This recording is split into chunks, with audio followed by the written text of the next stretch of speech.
Kamusta kayong lahat? Nandito na naman tayo sa Filipino Chill Recap. At ngayon, pag-uusapan natin ang action comedy crime film na tinatawag na Red Notice. At bago tayo magpatuloy ay shoutout muna natin si John Adrian Solano from Cabuyao, Laguna, Gelatib Agus from Angeles, Devara Aipa from Malabon, A. Rivera from Cavite, Nea, John Dave Tomatao from Impasugong Bukidnon, Mark Duarte from BRS site Dark Nero, Felipe Bansig, B127 from Amaya Tanza, Cavite, at Alphon fan of Potterhead.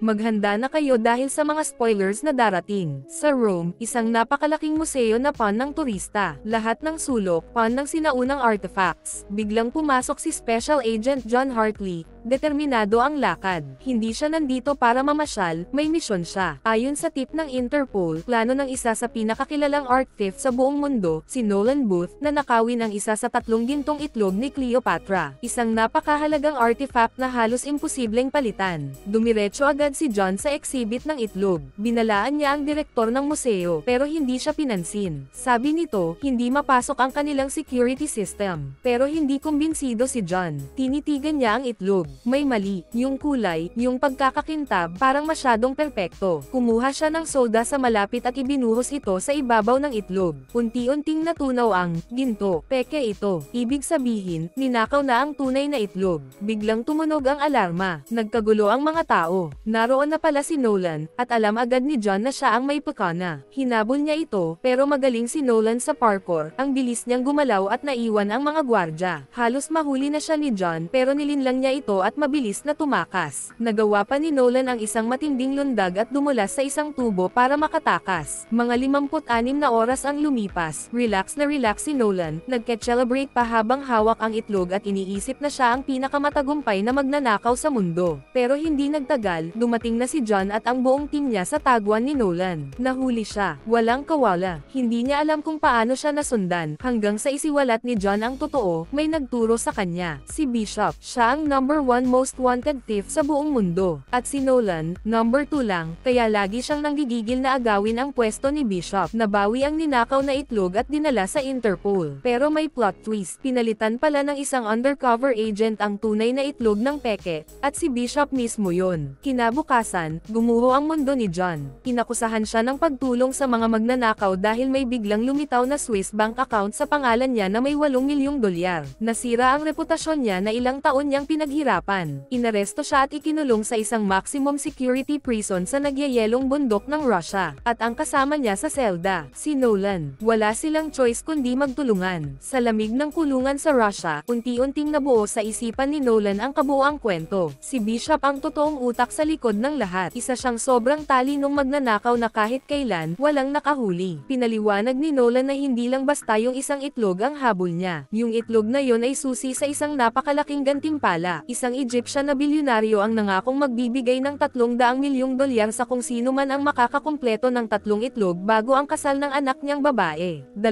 sa itlog ay nahanap na, pero ang pangatlo, misteryo pa rin. Umamin si Nolan na gusto niyang makuha ang 3 itlog. Pero nang dumating si John, nasira ang buong plano niya. Halata rin na si Bishop ay nasa laro rin. Plano niya ang lahat. Sinet up niya sila para walang makalapit sa itlog niya o makahanap ng kahit anong clue. Habang nag-uusap pa sila, dumating ang mga gwardya at hinayla sila papunta sa warden. Laking gulat nila nang makita si Bishop na nakauniforme bilang prison officer, confident at walang bahid ng takot. Inalok niya si Nolan, meron na raw siyang isang itlog at may plano na siya para sa pangalawa. Kung tutulungan siya ni Nolan hanapin ang pangatlo, bibigyan niya ito ng 10% ng reward. Tumawa lang si Nolan at tumanggi. Hindi natinag si Bishop. Tumalikod na lang siya at umalis, pero bago siya lumabas, binitawan niya ang mga salitang, "Lagi akong 2 hakbang sa unahan mo." Galit na galit si John kay Nolan dahil sinayang nito ang perfect chance para makatakas. Pero sabi ni John, kung magtutulungan sila, mas madali silang makakatakas. Ayaw niyang mabulok sa kulungan habang buhay. Plano ni John, pigilan si Bishop, mabawi ang mga itlog, at linisin ang pangalan niya. Nagdalawang isip si Nolan pero pumayag din. Iniisip niya, kung mahuli si Bishop at siya naman ay makalusot, siya na ang magiging number 1 most wanted thief sa buong mundo. Sinimulan na nila ang plano ng pagtakas mula sa mahigpit mahigpit na kulungan. Unang hakbang, sa loob ng dining hall. Biglang sumigaw si Nolan at sinabing si John daw ay isang undercover FBI agent. Narinig ito ng isang malaking preso na kilalang delikado, bigla itong uminit ang ulo, at nagkagulo. Nagsimula ang matinding rumble sa pagitan nila. Nagkagulo ang buong kulungan. Dumagsa ang mga gwardya para awatin ang gulo. Hinayla palabas si Nolan at John. Galit na galit si John at sinabihan si Nolan na huwag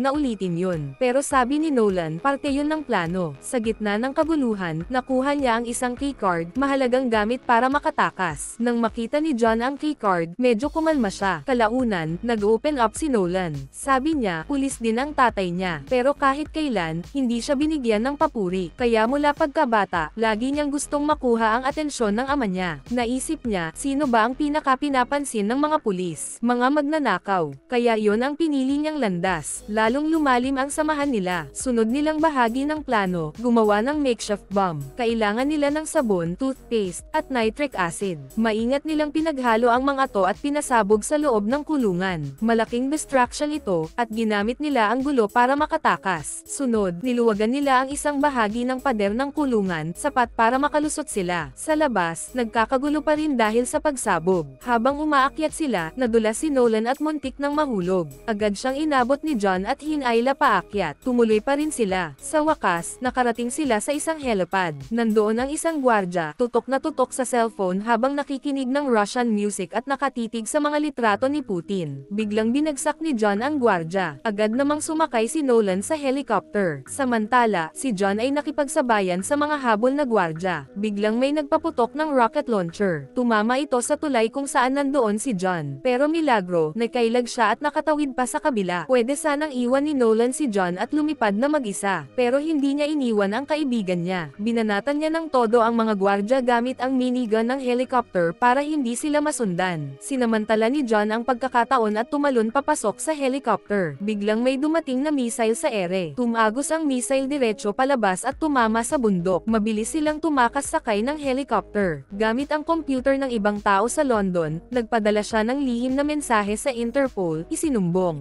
niya na nakatakas na sina John at Nolan. Ngumiti siya sa katalinuhang ginawa niya at nagsimulang maghanda para sa susunod na galaw. Samantala, nagkita na sina Nolan at John kay Tambo. Matagal nang pinagkakatiwala ang kaibigan ni Nolan na tumulong sa kanila para makakuha ng bagong eroplano. Ayon sa mga source ni Nolan, natunton na nila kung nasaan ang pangalawang itlog, nasa kamay ito ng isang kilalang arms dealer sa Spain. Alam na rin nila ang lokasyon ng bahay nito. Simple lang ang plano, pasukin ang bahay at nakawin ang itlog. Pero sobrang delikado, parang kuta ng militar ang bahay, may mga armadong gwardya sa lahat ng sulok at halos 70 kamera ang nakatutok sa bawat bahagi ng lugar. Ang itlog ay nasa loob ng espesyal na vault na gawa sa kalahating metrong kapal ng titanium. Para maisakatuparan ang plano, gumawa sila ng deepfake video. Gagamit din sila ng diskarte para makuha ang cellphone ng dealer at macrack ang password nito. Pagkatapos, makikita natin ang dealer na nagpa-party sa mansion niya sa Spain. Nagpanggap si John bilang mayamang bisita. Si Nolan naman, nagkunwaring waiter na nagsiserve ng inumin. Napansin ni John na naroon din si Bishop sa party. Nagtagpo ang mga mata nila, at bahagyang ngumiti si Bishop bago siya lumakad palayo. Bago pa makalapit si John, umakyat na sa entablado ang dealer at nagsimula ng mahabang speech. Ginamit ni John ang pagkakataon para lumapit at palihim na makuha ang cellphone ng dealer. Ang hindi nila alam, naroon din sa party si Agent D ng Interpol. Tahimik na minamanmanan ang lahat. Nagkunwaring natapunan ni Nolan ng alak si John, kaya kunwari kailangan nilang maglinis sa banyo. Pagdating sa loob, hinarang nila ang cellphone at nakuha ang password. Mayroon silang 45 segundo habang nagpapalit ng gwardya, at ginamit nila ito para sumugod papunta sa vault. Makapal ang pintuan ng vault pero gumana ang deepfake na video kaya bumukas ito. Sa loob, ng bihira at napakahalagang mga artifacts. At sa gitna ng lahat ng iyon, naroon ang pangalawang gintong itlog. Pero bigla, tumunog ang alarma. Kumilos agad ang mga gwardya. Dumating si Agent D at tinutukan sila ng baril. Mabilis na sinampal ni John ang baril ni Agent D at isinara ang pintuan ng vault para makakuha ng oras. Pero hindi lang sila ang nasa loob, biglang lumabas mula sa dilim si Bishop. Pumasok na pala siya sa vault bago pa sila. Ngayon, si Bishop laban kina John at Nolan. Nagsimula ang matinding bakbakan. Sa masikip na vault, nagsagupaan silang tatlo. Sinubukan nina John at Nolan na magtulungan laban kay Bishop pero sobrang liksi at talino ni Bishop, tinalo niya silang dalawa. Biglang dumating ang arms dealer sa vault vault at isiniwalat na kasabwat pala siya ni Bishop. Gulat na gulat sina John at Nolan. Sa huli, nahuli sila at dinala sa basement ng mansion. Kinabukasan, nagising silang parehong nakatali. Sinimulan silang tanungin ng dealer. Gusto niyang malaman kung nasaan ang ikatlong itlog. Agad namang nag-imbento ng kwento si Nolan. Sabi niya, nakatago ito sa Egypt. Isang malaking kasinungalingan pero napatahimik nito ang dealer pansamantala. Pagkatapos, pinagtaksilan ni Bishop ang dealer. Binigyan niya ito ng champagne na may lihim na pampatulog. Uminom ang dealer, nagdiwang pero biglang nahirapang huminga at bumagsak. Ngumiti si Bishop habang lumalabas mula sa vault, hawak ang pangalawang itlog. Iniwan niya sina John at Nolan na nakatali para harapin ang kapalaran nila. Ilang sandali pa, nagkamalay muli ang dealer. Malabo ang paningin pero galit na galit siyang nagsimulang magpaputok ng baril. Isa sa mga bala niya ang pumutol sa tali ni na John at Nolan. Sa wakas, nakalaya sila at tahimik silang tumakas. Pagkalabas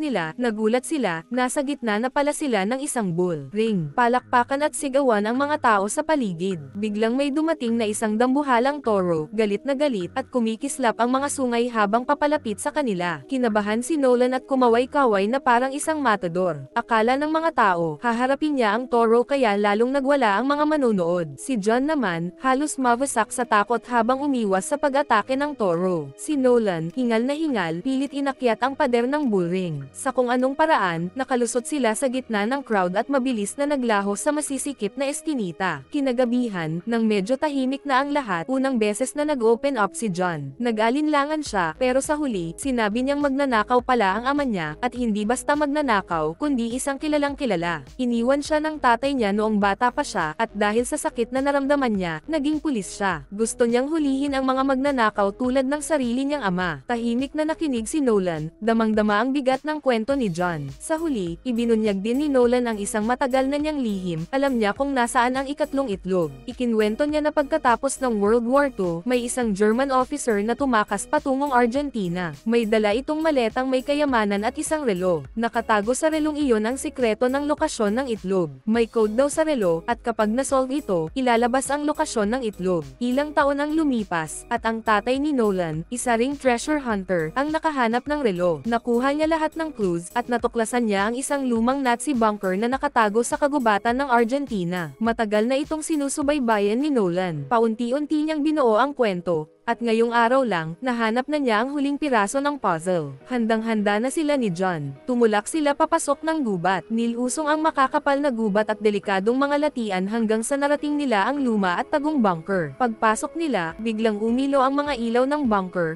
parang tumigil ang oras. Kumikinang ang mga anti-gung kagamitan mula sa Nazi era. At sa gitna ng lahat, sa ilalim ng malamlam na ilaw, nandoon ang ikatlong gintong itlog ni Cleopatra. Pero sandali lang ang saya. Bago pa man nila hawakan ang itlog, dumating si Bishop. Kalma pa rin ang mukha niya, tanda na sinusundan na pala niya sila simula't simula. At kasunod niya, dumating si Agent Dos kasama ang elite SWAT team niya. Nagbago ang lahat, mula sa isang tahimik na bunker, naging parang war zone. Nagliparan ang mga bala sa lahat ng direksyon, tumatalsak sa mga bakal na pader. Lahat sila, para sa kayamanan. Sa gitna ng kaguluhan, napansin ni na John, Nolan, at Bishop ang isang lumang sasakyan. Tumalon sila papasok at tumakas, pero biglang tapos ang daan, at nahulog sila sa isang matarik na talon, diretsong bumagsak sa ilog. Ilang sandali pa, lumutang si Nolan, hawak-hawak ang itlog. Pero nang mapansin niyang wala si John, agad niyang binitawan ang itlog at sumisid pabalik, hinahanap ang kaibigan niya. Ang hindi niya alam, nasa labas na pala si John. At dito na lumabas ang masakit na katotohanan. Nilinlang pala sila ni John. Magkakampi pala sina John at Bishop mula pa sa simula. Hindi sila magkaaway, magkarelasyon sila. Magnanakaw silang dalawa, at magkasama nilang pinlano ang lahat. Lahat ng pagkukunwari nila, parte ng laro. Ginamit lang nila si Nolan para makuha ang lokasyon ng ikatlong itlog. Ang galing ng pagkakaarte nila, hindi man lang nakahalata si Nolan. Tinali nila si Nolan sa isang puno. Wala siyang nagawa kundi panoorin habang naglalakad palayo sina John at Bishop, dala ang tatlong gintong itlog. Hindi makapaniwala si Nolan sa pagkakanulo. Wasak siya, pero hindi siya susuko. Nagdesisyon siyang babawi siya. Sa Egypt, nagsimula na ang engranding. Pagdiriwang sa sa loob ng isang magarang palasyo. Ikinasal na ang anak ng Egyptian na bilyonaryo, at paparating na ang espesyal na sandali kung saan ipapakita na niya sa buong mundo ang 3 gintong itlog. Inilabas ang mga itlog ng may engranding pagpapakilala at engranding selebrasyon. Ngunit sa gitna ng kasiyahan, biglang sumugod si Agent D at ang buong Interpol team niya. Nagulat at natakot ang lahat ng bisita habang kinumpiska ng mga opisyal ang 3